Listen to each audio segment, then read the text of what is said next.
Takže ahoj, moje jméno je Pes a já vás tu všechny vítám u mého prvního let's playe na hru Minecraft. Já vám jenom teď zhruba tak přiblížím, kdo jsem a tak dál. Moje jméno je Pes a budu se pro vás snažit točit videa ze hry Minecraft a časem samozřejmě přijdou i další hry, jako je například GTA a tak dál. Já se teda rovnou na to vrhnu, spalnul jsem se teda tady, je to náhodný svět, nic jsem si nepřipravoval. Tady rovnou vidím ovce, takže si je zabiju, abych měl na vlnu. Abych potom mohl mít samozřejmě postel. Vesnice. Super, máme ze začátku vesnice, což je úplně senzační. Já teda ještě tady zabiju ještě tady tu ovci. Abych měl, tak ještě tady tu, abych měl 3 vlny. Tak, skvěle, máme 3 vlny, dokonce tu máme i krávy, takže já rovnou si natěžím dřevo, ale teď nikde žádný strom nevidím, tyjo. Kde bych mohl být nějaký strom? Já tu nikde nevidím žádný strom, tyjo. Někde tady určitě bude les. Hele, tam je nahoře strom. Takže se teda vrhnu tam nahoru. Tak, super vesnice, sice nějaká malá, ale to vůbec nevadí, aspoň máme vesničany. Teda doufám, že teď nebudou lagy, jelikož se mi teď načítá svět. Tak, když tak se omlouvám za to, že hraju na short, ale já už když si dám normál, tak mi to prostě počítač nestíhá, jelikož já mám hrozně slabý počítač a jsem rád, že vůbec rozjedu Minecraft s natáčením celkem čistě. Tak, natěžím si teda tady ten strom, abych měl dřevo, jelikož dřevo se hele, tam je další, to je asi les. Ano, máme les, což je senzace, takže já si tady natěžím ten strom, udělám si hned ze začátku kraftící stůl a tak dál, ale docela rychle mi ubývá hlad, tyjo. No, co nejrychleji musím zabít nějaké krávy. Tak, dobrý, zpracuji si to. Udělám si teda ten kraftící stoleček. Tak, položím ho třeba tady.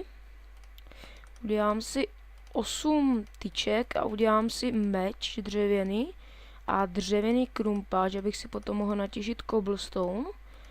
Tak, já se jenom podívám, jestli jsem si rožil stopky. Ano, rožil jsem si stopky, natáčím 2 minuty a 30 sekund zhruba. Tak, rozbiju teda ten krafťák a rovnou tady pozabím pár kraviček. Takže jdeme zpátky, aby jsme mohli zabít krávy, abych měl na jídlo, jelikož mi to celkem rychle ubývá. Hele, tu je ovcí, tyjo. To je krajina plná ovcí, to se mi hrozně moc líbí. Jsem rád, že tady mám hrozně moc zvířat. Tyjo, já vlastně nemusím mít zabít kravička, já jsem si teď uvědomil, že ve vesnici je farmička, takže já takhle sejdu dolů a sklidím si tu farmičku.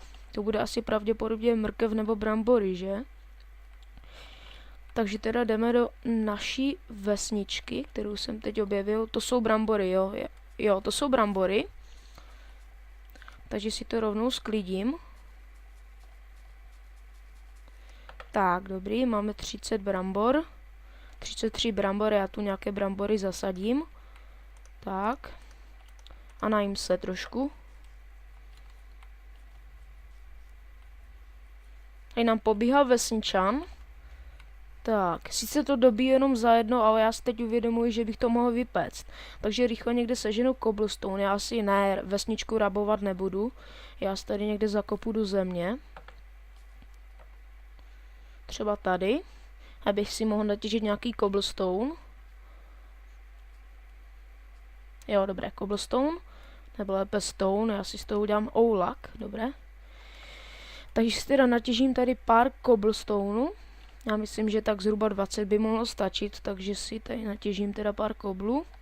Jsem rád, že jsem našel hned ze začátku vesnicu, sice je to jakože malá vesnička, ale to vůbec nevadí. Ale mám vesničany a můžu s nima časem obchodovat, což je samozřejmě super. Tak, teda já si tady dotěžím ten kámen a myslím, že už by to možná mohlo i stačit. To by se třeba mohl ubydlet, jako takový, jak to mám říct, takový dočasný baráček si tady udělám. Takže si udělám pec. Já budu muset vypalovat dřevem. Potom musím zajít natěžit další dřevo. Já si rovnou udělám meč, abych mohl lépe zabíjet a krumpáč. Tady si udělám ještě krumpáč. Tak, skvěle, to mi stačí zatím. Dám si to takhle dolů do inventáře. Ten dřevěný si nechám, může se mi to hodit. Tak, já teda tady hodím 5 dřeva, nechám si vypést ty brambory a rychle jdu natěžit nějaké to dřevo. Já si udělám sekiru, já jsem na to úplně zapomněl. Takže si uděláme kamennou sekirku, jdeme teda do toho lesíka si natěžit aspoň já nevím, ze 16 dřeva, ať máme aspoň stack. Nebo to můžeme natěžit klidně tady, mě tak napadá. Nebo víte co, já nebudu rebel, já to prostě natěžím tady. A tím neníčím zbytečně vesnici. Tu máme prasata, což je také úplně skvělé. Samozřejmě masa tady budu mít hodně. Tak. Takže si teda natěžím tady tenhle ten strom a ještě samozřejmě mnoho dalších stromů, abych měl celkem hodně dřeva, jelikož já bych chtěl časem hodně stavět ze dřeva. Tak, ale já si kouknu, jak dlouho nahrávám 5 minut, takže bych mohl nahrávat ještě zhruba asi dalších 5 minut. Na YouTube mám limit natáčení 15 minut, ale já si to potom, když tak aktivuji, abych mohl natáčet třeba i 20 minut. Ale toto video bude mít zhruba jenom okolo 10 minut. Tak. Takže si teda natěžím ještě tady tu břízu, to by mohlo asi že stačit, nebo ještě jeden strom a jdeme do naší vesničky. Za chvíli bude noc, asi tak za 3 minutky, takže si rovnou, jak se vrátíme tam do našeho příbytku, tak si rovnou uděláme postel, aby jsme se poté mohli vyspat. Já teda jenom doufám, že ten můj příbytek najdu, ale on byl, myslím, někde tady, ve skále zabudovaný, myslím, že tady. Tu ne, jo, tady, dobrý. Já si to potom časem dám torčku, abych věděl, kde mám chodit. Tak, dobrý, máme vypečené brambory, takže si to sním. O, to už dobíjí za 2 nebo za 3, za 3. Jo, za 3 to dobíjí, super. Tak, já si teda zpracuji tady tohleto dřevo. Ještě já i tady tohleto břízové. Tak, rovnou z toho nechám vypalovat tady ten zbytek. No, já si teda půjdu tady trošku zakutat, abych mohl najít třeba uhlí. Takže si teď chvíli zakutám. Tak, kdybych ho nenašel do 3 minut, tak na to kašlu, jelikož to je asi nudné se dívat, jak tady kopu. Teď vy asi nic za chvíli neuvidíte, já se budu snažit, abyste něco aspoň viděli. Tyjo, ale nikdy žádné uhlí, tyjo, bugl jsem se v bloku. Fakt, nikdy žádné uhlí, tyjo. No aspoň budu mít hodně kamene. No a nikdy žádné uhlí, no to je smutné. Já teda doufám, že najdu aspoň jedno v tomhletom díle. Já se jenom kouknu, jestli mám rožlý mikrofon.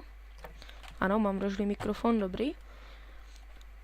A fakt nikdy nevidím prostě žádné uhlí. Vy asi teď už nic nevidíte, takže já se prostě vrhnu na povrch, když tak to najdu v druhém díle. Tak, vemu si tohleto maso, tyhle ty vypečené brambory. A musím říct, že se mi ten svět velmi líbí. Tak, tu máme vesničana. Tyjo, to je celkem dobrá nabídka. Já tady mám hodně ovcí, tak si pak udělám nůžky ze železa, budu je ostříhat a budu s tebou obchodovat. Takže já si tě tady takhle zavřu, abys mi neutekl.